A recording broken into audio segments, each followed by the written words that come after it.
Let's go ahead and jump into the drafting phase for game number 1. I'm liking how the draft has developed just after day number 1. Of course, the stats have kind of come anymore, but the Gatot Aurora is still around. We also have Khalid available if Nightmare wants to first pick it, high loss phobias, plenty of options. I do think that the Gatot pick becomes a little bit more difficult to play around when you don't have a Cho. Because I am always a proponent of the fact that Gatot, even as the roamer, is not a good primary engage. It's very difficult to catch people in Avatar Guardian without someone else scattering the fight first. And that's what Alien was doing on the Cho pick previously. So without it, we'll see if they still focus on that kind of style. The Khalid, like we said, is going to go through. The last ban from Ulfhednar is going to be healed out, so you kind of keep that jungler safe, give Tianzi a very comfortable early game. So Chip went into the second pick in the previous series for DFYG. I wonder if Ulfhednar also will consider that. Obviously, if you have Gatot Aurora and another +1 to set up, it is a way to deal with the shortcut as well. Yeah, I think Ulfhednar can definitely consider picking up the chip if they want, but it's also not really a hero they prioritized yesterday. So it could be a gentleman's agreement, just both sides deciding, we're not going to deal with this for now. But the Hylos, also a very common opener here, very safe, can be flexed into both Rome and EXP, as well as the Valentina. Wow. I do like this though, because we saw yesterday a callback to Nightmare series against Dian Feng Yao Guai. That Yeep was a big contention, right? It was almost banned in all games yesterday. But this Valentina does allow Ulfhednar to get a copy of the real world manipulation regardless. I wonder what is Nightmare thinking right now, because they usually would pick Jasmine and too easy for Lexi's hero in the first 3 picks. This Khalid is still up in the air, but I'm expecting the jungler to come out. With Suyo gone, Alpha now becomes a pretty popular pickup, but you could also just lean away from that and go straight into Assassins. The entire Assassin hero pool is still open. Hayabusa, Nolan, Ling. So we'll see what Nightmare Esports wants to go for. The Eve is definitely out there, but with a Valentina, do you want to risk it? Looks like the answer is yes. Does give you decent control still. Eve, Alpha, I feel like we've seen a similar archetype of this yesterday, where you just have this very robust comp that controls a specific zone, right? A very tight zone. You create a vacuum in team fights. I do like this approach from Nightmare. So for Ulfhednar, they are still open with that jungler. I feel like Ling wouldn't be too bad of a choice for Tianzi. Ling would be pretty alright. Could let you avoid the death box entirely, but a similar hero would be the Hayabusa. Yeah. You just don't have to deal with the real world manipulation as long as your positioning is good. And I was just about to point this out. You see an Alpha, you gotta get rid of Matilda. You have to, especially when it's one of Jasmine's signature heroes.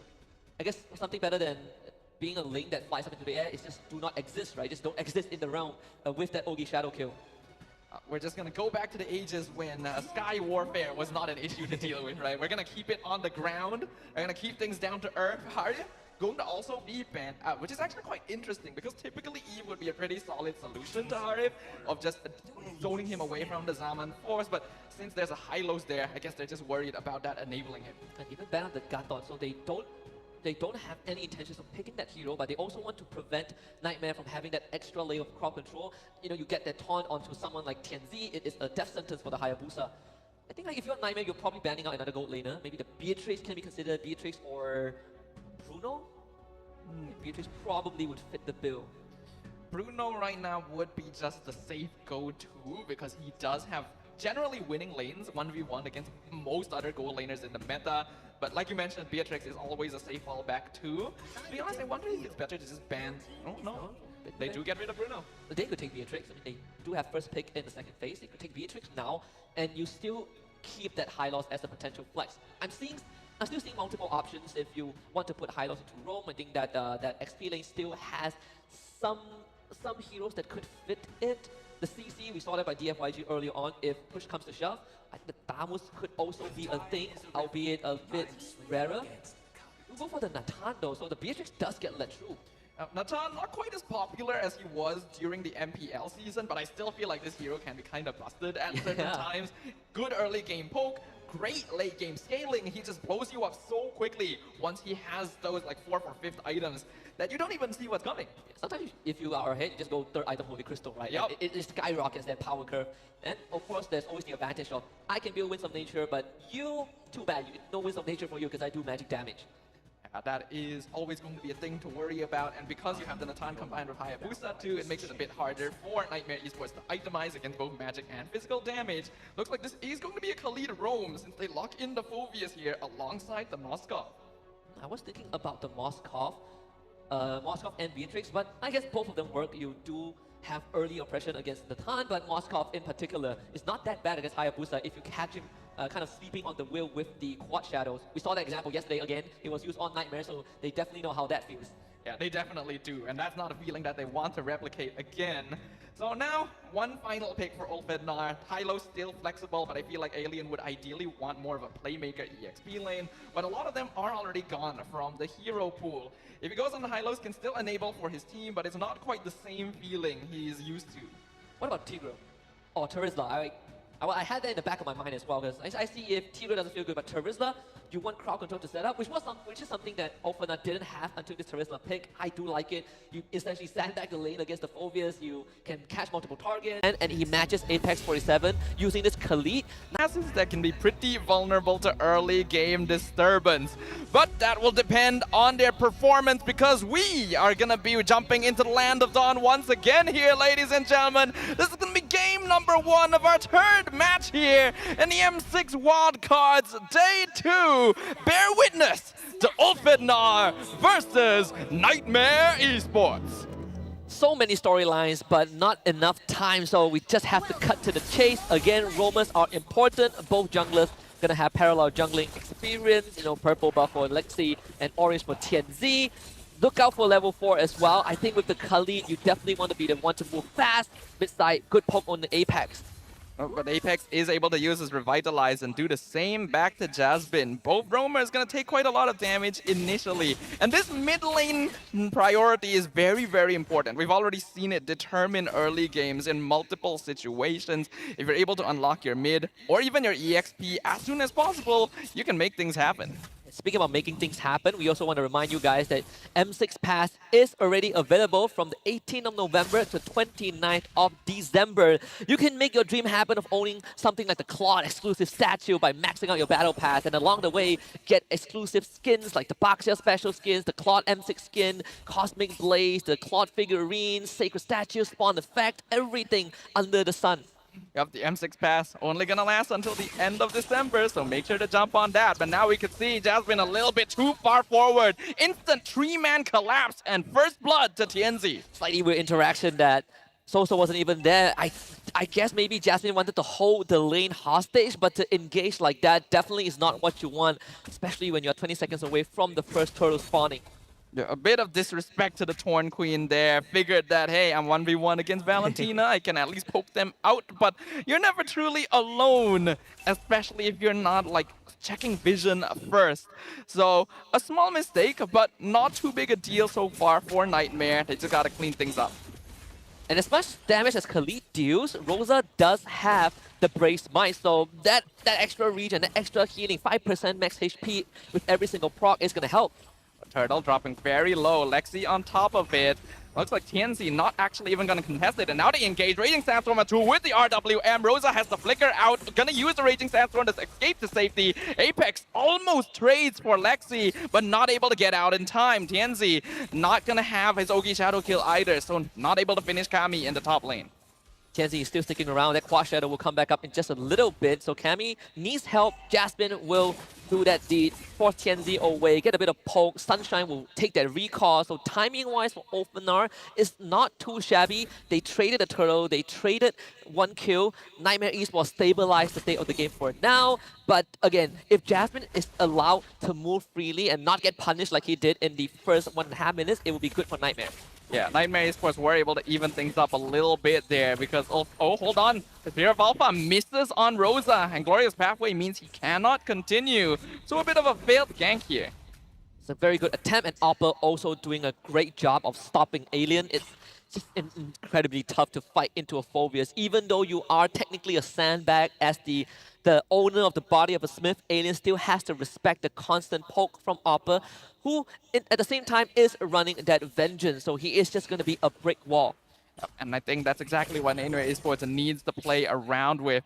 We have a little bit of a fun fact here, though. Rosa has played a total of 146 games in Moonton recognized tournaments, winning 105 of them with a 71.9% win rate. I don't even get that high of a win rate on my best hero. Oh, Apex gets caught with the Raging Sandstorm. Beautiful knockup from the Phobius right into the RWM, but Apex still surviving all of it with a Revitalize, which means that Opper is separated by himself. A massive spam of the internal pursuit. Fear of Destruction lands on Sunshine, but he's one hit away from death, and TNC is able to get out of the Cross Shadow as they trade for Jasmine. I honestly thought that they would have at least find Tianzi, but I guess that is not the case. Such a good push and pull by Ulfhednar, and we also see one of the core weakness of this Phobius. Whenever you commit with the Infernal Pursuit, there is only one way forward, and a lot of times if your team is not ready to back you up or they cannot catch up, that one way leads you to the grave. So many members of Ulfhednar were just at a tiny sliver of HP. That would have been a huge win for Nightmare, but you can see the maturity here as Rosa now jumps in, jumps onto Soul, and he is gone. Raging Sandstorm lands on TNC, but he's able to escape. Turtle claimed by the Alpha as Jasmine is traded by Sunshine. He is here to do his damage. Too easy for Lexi on top of the Natan, but the rest of Ulfhednar just zoning him away from their goal laner. Opper jumping in again with Infernal Pursuit, now in a very awkward spot as both Alien and Apex chase him down. Do they have enough damage to actually finish off the Phobius? He's dropping real low. Looks like the answer is yes. Ring of Punishment is so punishing. Oppa slow down to a crawl. There is no getting out. Bottom tier 1 does go over to Nightmare Esports as Cammy decided that he didn't want to be part of that skirmish. Ulfhednar now with a close to 2k goal advantage. The top side completely free for Sunshine. 7 kills to 1. They have successfully accelerated that early game. And they managed to give 2 kills and 1 assist to Sunshine on this Natan as well. We talked about this. This hero can be pretty annoying, especially if he has some farm under his belt. This means he's gonna hit that spike around the 4th item much quicker. And once he gets his Holy Crystal, Nightmare Esports is gonna explode. Man, Apex 47, even as an elegant gem. Uh-oh, ambush. Speaking of exploding, Raging Sandstorm from Jasmine into the Quicksand Guard. Can he survive? No! Alien whacks him down. The body of the Smith crushing Jasmine. Unfortunate. Cammy wanted to save his teammate with the Spear of Misery, but was out of range. Or perhaps Jasmine would have been able to get out with the Flicker because he still had it held on. Just got bursted down too fast. Bot tier 1 goes down to Sunshine. Last we checked, both marksmen had the same net worth, but I think Sunshine is definitely slowly pulling ahead with all the free space that he is getting. And the more space Ulfhednar create, the more comfortable he becomes. You can see that he's even able to solo push down bottom lane without having to worry about too much anymore. Map control very much shifting in the direction of Ulfhednar.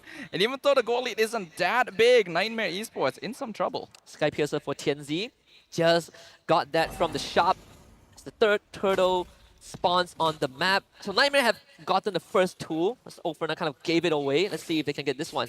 Up Turtle, down to 40%. Jasmine is here scouting it out, but the rest of Nightmare cannot enter. TNC gets it very easily, and now the rest of Ulfhednar engaging. Glorious Pathway catches up too. Jasmine dropping low, surviving with the Quicksand Dart, but Sunshine gets the killing spree. Alien, though, can be traded as Too Easy for Lexi doing a lot of damage on the opposite side of the team fight. It's a 1-for-1 trade. Not too bad, honestly, for Nightmares. Rosa steals the Spear of Alpha just to make that escape. Pretty neutral, if I dare say, though they take Alien at the cost of Jasmine, who right now is 0-5 on the Khalid, but the value of the Khalid will always be there. Great engage, you can kind of soak up damage with the Quicksand Guard, which heals you more. The more heal, the lower your health is, the more heal you get. So it's great when you need to get out of a sticky situation. But again, Ulfhednar, because TNZ has the Sky Piercer, you gotta watch out for it, right? If you start stacking that up, your Moskov is in danger. I think Ulfhednar did make a bit of a mistake with that previous engagement though. Penalty zone being used by Alien only on Jasmine here. That feels like a weird decision. Well, I guess they did find him. Though I would agree, you could hold it a bit more. Ideally, you want to get onto Soso or Cammy or best case scenario, both. But with Soso getting that glowing 1, the Wishing Lantern is going to come up in a little bit, I assume. It will make it harder for people like Apex and Alien to walk up. And not to mention, the rest of the members of Ulfhednar aren't exactly the beefiest. Yeah, Ulfhednar does need to be somewhat careful when opening up the map, even though they've been able to slowly expand their control over the Land of Dawn. It's still very risky for them to walk too far forward, because Nightmare actually does have a good degree of burst. You like Soso even went for the double amulet just to get the extra mana regen, so you don't have to rely on the enchanted talisman. some extra armors with the boots as well. But again, Wishing Lantern is going to be the key item that allows Soso to gain a bit more control over Ulfhednar, who's just camping this mid bush. TNC jumps in, goes for the Orchid Shadow kill with a stolen RWM, and instantly Soul is gone. Couldn't even respond at all. That's Sky Piercer's stack again. TNC actually didn't find the stack, which is unfortunate, but still, right? They find a kill, and now they want more. Zone on 2, into the glorious pathway. Spirit of Ulfhednar to escape. Raging Sandstorm lands on 2. It's pretty good, but mega kill for Sunshine already. Make that double. Spear of Destruction lands. Vengeance used, but Opper is 1v5, and that is 4 members of Nightmare down for the count. Just cannot fight without Soso. You need the Eve. The real-world manipulation is what allows Nightmare Esports to create a controlled environment, and without it, Ulfhednar just runs wild like a pack of wolves looking for their prey. Now they're looking for Cammy. No penalty zone from Alien, so no commitment, but Lord will go over to Ulfhednar, and this is them having a vice grip over the game. Let's look at the instant replay presented to you by Kadia. Great penalty zone from Alien, the glorious pathway to basically block Jasmine out. Nightmare Esports tried to force the fight, but once more do not have the resources to do anything. Nightmare Esports definitely did not want to fight there. Great job by Alien to punish them for standing a bit too far forward when they clearly didn't have their battle utils anymore. Once Soul was gone, Nightmare needed to shift into defensive play. Definitely did. And right now, I think it's tough for Cammy, right? He's been getting some space, but that space has quickly shrunk. Bot tier 2 should fall. The jungle is completely plundered by Ulfhednar. Again, like a bunch of wolves, they're feasting right now. It's a buffet for the Turkish team. They look very comfortable right now. 5k gold lead, not actually that big at 10 minutes, but a 13-2 kill score shows you how heavily they've been dominating Nightmare. Glorious Pathway cuts them off behind a beautiful flicker penalty zone on 3 members. RWM comes out, Sunshine from the flank. Winter Crown used by Alexi in the mid lane, but he's not going to be able to survive. Apex picks up that kill. Spirit of Destruction whiffed completely. The rest of Nightmare still alive though, so they can hold their inhibitors. That's the key item I've been waiting for. Wishing Lantern for Soso at 11 minutes into the game. It does feel slightly bad that it took him this long, but better late than never. And I gotta say, Sunshine's positioning is immaculate. He noticed that Nightmare Esports were funneling into that mid-side, so he came in with the entropy from the right side of the fight, and Nightmare had no resources to even force out the Purify or force him to retreat. This 5-0 Natan, Holy Crystal as the third item. We talk about that, accelerating the critical mass timing, and he is now at that point. 1.6k ahead of the enemy goal laner. Jasmine walking up the scout, and he is gone. That's what we talked about. Monster kill for Sunshine. When you have this Holy Crystal, you do so much damage. Oh my god, just blew right through Jasmine's health pool. This is a choco. Ulfhednar, they are just going to keep Nightmare Esports on their side of the map. Basically lock them in the base, right? They can keep shoving the wave, and once that Lord comes up, it is Lord time. Lord up in another 45 seconds, but Ulfhednar probably don't even need it. We see the entropy come out. RWM double death box, and it looks like Soul's the one losing killing spree for TNC as he picks up Cammy on the other side of the map as well. 3 members of Nightmare gone. Top inhibitor taken out. Sunshine 704 on the Natan. 2 easy for Lexi, gonna clear up the wave. Jasmine has to flicker away, but TNC's just gonna follow him like a shadow in the night. Mega kill for the Hayabusa. Nightmare only have one last chance, but I think Ulfhednar can just run it down. Up at 2 easy for Lexi, he is not even an obstacle. Winter Crown will only delay the inevitable as Ulfhednar take him out. And the crystal now wide open. Opper and Soul are back, but Opper's already gone. That's a legendary streak. Bury the nightmares and let the sun shine through as Ulfhednar take game number 1. It is a fantasy, a dream come true for Ulfhednar in Game 1, but for Nightmare Esports, they still have to grapple with their demons. A complete massacre in Game 1. It should be rated R with how brutal Ulfhednar executed that mid to late game. It felt like everything was going the way of the Turkish teams. And unfortunately for our Laos representative, it is just the structures falling apart from the get-go. They've already seasoned, and we are seeing that on full this. When everyone else was still trying to get to that mid-game, right? And it was a conscious decision from Ulfhednar to opt for a Natan instead of a Beatrix after seeing a Bruno banned out. So I do like the approach that Ulfhednar has brought. This is one of those moments where Nightmare Esports fell ever so short. The last minute Ogi Shadow Q from TNZ to avoid certain death really set the stage for how precise Ulfhednar are with their movements. Yeah, I think we could see from these highlights very clearly that something Nightmare Esports needs to figure out is when it is time to call it quits. There are times when you just have to admit a loss and back away before you lose even more. And there were way too many fights where they lost a crucial member such as Soul and kept trying to push the issue. Ulfhednar, of course, made it difficult for them to escape. But there's just times when you gotta run. Yeah, especially when you fight into this death ball comp, you're not only dealing with Alien, who has a penalty zone, you're dealing with a Hylos, who is essentially negating a lot of your offensive stats, right? You can't